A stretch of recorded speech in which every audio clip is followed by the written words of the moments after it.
اس کو خراب کیا ہے، وہ ایک یتیموں کی کشتی تھی، کچھ کشتی چلتی تھی، وہ کمائی کرتے تھے، اوپر ملا تو ان یتیم لوگوں کو کھانا کھلاتے تھے، ان کی روزی کا سبب تھا۔ وہ جو تھے نا اپنے وہ یتیم بچے، ان کی روزی کا سبب تھا۔ اب بات یہ ہوئی کہ یہ جو کشتی ہے، اس کشتی کو انہوں نے ہم سے پیسے نہیں دیے، تو چاہیے تھا یہ تھا، چاہیے تو یہ تھا کہ میں ان کو سپورٹ کرتا، ان کو پیسے بھی دیتا، چاہے ان کی کشتی نہ توڑتا۔ ظاہر طور دیکھنا کشتی توڑنے سے یہ بہت بڑی غلطی ہے، لیکن اصل اس کے پرداش کے بیک گراؤنڈ میں یہ ہے کہ وہ کشتی جو تھی غریب مسکینوں کی روزی کا ذریعہ تھی، اور جب میں نے اس کو توڑا تو اس میں مسئلہ یہ تھی کہ اس جہاں پر کشتی توڑی گئی وہاں سے ماورا دوسری سائڈ پر ایک ظالم بادشاہ رہتا تھا، ایک ظالم بادشاہ رہتا تھا، وہ لوگوں کی اچھی کشتیاں چھین لیتا تھا۔ جب میں نے دیکھا یہ کسی چھین لے گا، یتیم بچوں کی کسی چھین لے گا، ان کی روزی کا کیا بنے گا؟ میں نے اس کسی کو آبدار کر دیا، اس کو توڑ دیا۔ نتیجہ یہ نکلا کہ وہ اس قابل نہ رہی کہ اس کو چھینا جائے۔ اصل میں اس کو توڑنے کا مطلب یہ تھا کہ وہ کشتی کو بادشاہ ظالم نہ چھینے، اور وہ کشتی اسی طرح یتیم لوگوں کے لیے روزی کا سلسلہ بنے۔ ایک بات کی حقیقت یہ ہے۔ دوسری بات کی حقیقت یہ ہے کہ جو لڑکا میں نے قتل کیا ہے، اس کے والدین نیک تھے، پرہیزگار تھے، اچھے لوگ تھے، تو وہ بڑا بچہ ہو کر اس پہ وہ غلط کام کرتا۔ مجھے اللہ نے حکم دیا ہے کہ اس بچے کو قتل کر۔ اب اللہ نے حکم دیا، اللہ کے حکم کی تعمیل کرنا جو ہے یہ جو نہیں، اللہ بہتر جانتا ہے۔ God know everything، خدا ہر چیز جانتا ہے، خدا بہتر جانتا ہے۔ وہ جناب دوسرا کام ہی ہو گیا، وہ لڑکا جو ہے وہ قتل کر دیا گیا۔ ظاہر دیکھنے میں تو وہ یہ بات اعتدار تھی، لیکن اس کے بیک گراؤنڈ میں تھی کہ اس کے جو والدین تھے نیک تھے، وہ بڑا ہو کر غلط کام کرتا تو وہ اپنے والدین کی بدنامی کا سبب بنتا۔ پھر صاحب نے کہا، مجھے اللہ نے کہا کہ یہ کام کرو کہ اس بچے کو کر، نہ رہے گا بانس، نہ بچے کی بانسری، نہ وہ لڑکا زندہ رہے گا، مر جائے گا، قتل ہو جائے گا، تو وہ اپنے والدین کی رسوائی کا سبب نہ بنے گا۔ یہ دوسری بات ہوگی۔ آپ آگے کسی بات جو میں وہ دیوار بنائی، میں نے دیوار بنائی، انہوں نے ہمیں پیسہ نہیں دیے، روٹی نہیں کھانے کے لیے، چارپائی نہیں دی، بستر نہیں دیا۔ تو اصل بات یہ ہے کہ یہ جو جہاں پر میں نے دیوار بنائی ہے، اس دیوار کے نیچے ایک نیک لوگ تھے، ان کا سونا چاندی اس میں دفن تھا۔ مجھے اللہ نے حکم دیا کہ اس دیوار پر ایک اور دیوار بنا دو۔ یہ دیوار گر رہی ہے، یہ کچھ عرصے کے بعد گر جائے گی، یہ سونا چاندی لوگ اکٹھا کر دے جائیں گے۔ تو میں یہ کرو کہ اس دیوار پر ایک اور دیوار بناؤ تاکہ وہ جو سونا چاندی ہے وہ نیچے دفن ہو جائے، جب وہ بچے جوان ہو گئے تو اپنا سونا چاندی نکالیں۔ اب یہ تین باتیں جن پر تم صبر نہیں کر سکے، تو اب تم کو معلوم ہو گیا ہے۔ یہاں پر یہ بات آتی ہے، یہ بات اللہ کوئی فضول کام نہیں کیا ہے، یہ بات بھی لاکھوں لوگوں کی رہنمائی کے لیے ہے کہ جو پیر ہوتے ہیں، جو بزرگ ہوتے ہیں، صاحب روحانیت ہوتے ہیں، وہ باقی چیزوں کو دیکھتے ہیں، दिलों को देखते हैं, रूहों को देखते हैं, आइंदा मामलात को देखते हैं, जन्नत को देखते हैं, दोनों को देखते हैं, लोगों के दिलों को देखते हैं, अल्लाह वालों को देखते हैं, उनकी जो नीतों उनको देखते हैं। तो ये नहीं क्या हर आदमी को अपने जैसा समझो, हर आदमी को अपने जैसा नहीं समझना चाहिए। अल्लाह के नेक बंदे भी होते हैं, उन्हें सारे बसीरत भी होते हैं, उन्हें सारे नजर भी होते हैं, अल्लाह वाले भी। आगे हम चलते हैं। यहाँ पर नबी पाक का शाद ग्रामी है, मैं आपको बयान करना, हदीस बयान करना। मेरे पास फरमाया जिसका कोई पीर नहीं उसका पीर शैतान है। ये हदीस है, जिसका कोई पीर नहीं उसका पीर शैतान है। अल्लाह ने कुरान में बयान किया। ये बात भी सुने भाई, लोग एहसास करते हैं, कहते हैं कि जी ये क्या है जी, ये पीर है जी, ये होश है जी, ये कुतुब है, ये कलंदर है, ये सारे नजर हैं, सारे बसीरत है, अल्लाह वाले है, सारे इल्म है। तो सब बंदों को एक जैसा समझना है, ऐसा नहीं है। अल्लाह की मखलूक में बड़े बड़े अल्लाह वाले मौजूद होते हैं। यहाँ पर नबी पाक का शादी घरानी है कि जिसका कोई पीर नहीं उसका पीर शैतान है। फिर कुरान में आया, कुरान में आया बबदू अदैल वसीला थे। गया था मदीना शरीफ, मेरा ताकरा हो गया वो दूसरी पार्टी के साथ, हाथों में तस्वीरें पकड़े, बड़ी बड़ी मम्मियाँ दादियाँ तंबे छुंगे हुए, कपड़े मुंने हुए, ना चेहरे पर रौनक ना नूर।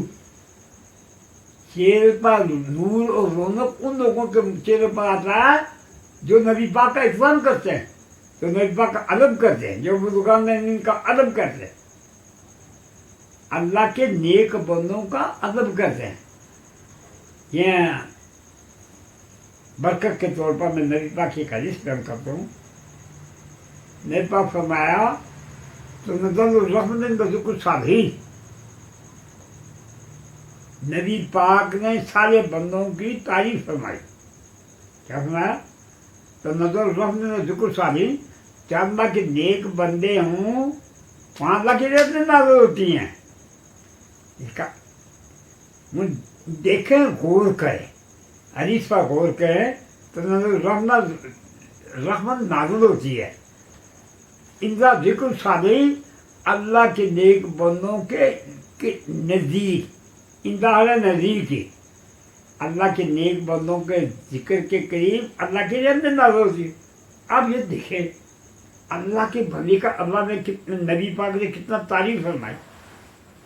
नबी पाक तारीफ फरमाई, जहाँ अल्लाह के बंदों का जिक्र किया जाए तो नजर रहमत जिक्र सारी, जहाँ अल्लाह के सारे बंदों को जिक्र किया जाए वहाँ अल्लाह की रहमत है। तो जब अल्लाह के बंदे का जिक्र किया जाए नबी पाक वहाँ पर अल्लाह की रहमत नाज़िल होती है। तो जब अल्लाह के बंदे का जिक्र करना रहमत नाज़िल, तो जहाँ अल्लाह का बंदा खुद चोकर मार कर बैठा हो, अल्लाह का बंदा हो। हमारे मुल्क में ये है रिवाज, ये जी किला बाजी साहब है, ये सही कमला साहब है, ये मियाँ मोहम्मद साहब है, ये पीर मेरे शाह साहब है, ये दाता साहब है, लाखों बुजुर्ग हैं।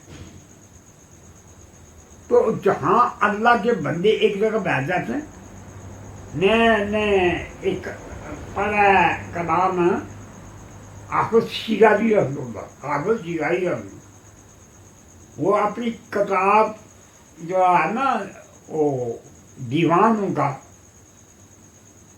उसमें ये कमाल है। हाफिज़ शिराज़ी साहब के दीवान का कमाल ये है, आप दुनिया को कोई मसला हल करना चाहे, उनकी उन्होंने तरीका बताया इस तरह करो, तो आप दीवान खोलें, दाई तरफ ताक महीना उनमें से वो आपके सवाल का जवाब होगा। दुनिया को कोई सवाल नहीं, आप खोलेंगे दीवान उनका, उनकी शक्कर नमाज एक हुई माचूका, महबूबा, ये कई आपको सुनाएं, ये वाक़या बड़ा दिलचस्प है। ये बहुत बड़ा दिलचस्प वाक़या है, जो थोड़ा सुनाई देते हैं। आफत शिराजी साहब जनाब गए, या आप ईरान के रहना, शिराज के रहना। आफत शिराजी साहब तो सादी शिराजी साहब, ये दोनों बुजुर्ग को ये लग हुए। आफत शिराजी साहब ये कलंदर फकीर हुए, मजरूब फकीर हुए, ये इनका दीवान है। तो दूसरी जो सादी शिराजी है, तो ये दोनों बंदे लग हुए। वो गए ना आपने आखिर शिराजी साहब, और शक्कर निबात के बाजार में से गुजर रहे थे, उनकी नज़र पड़ गई और अपने वो शक्कर निबात था। उस लड़के का नाम था शक्कर निबात, नबात कहते हैं गुड़ को, नाम था उस लड़की। उस सरकार ने हाफिज शिराजी साहब ने देखी वो लड़की, पसंद आ गई, उस पर आशिक हो गए।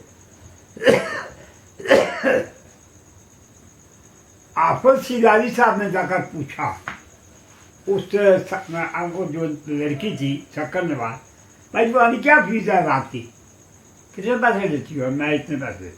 अच्छा ठीक है। वो हाफिज शिराजी साहब वो पैसे जमा करते रहे। जब आया ना पैसे जमा हो गए, उसकी फीस जमा हो गई शक्कर निबात की। वो बुजुर्गों को इतने कायल हैं, हाफिज शिराजी साहब में मैं सजादा रंगी कुल, ये उनका शेर है। 2-3 चुस्कियों और बुलाएंगे जनाब की कलम।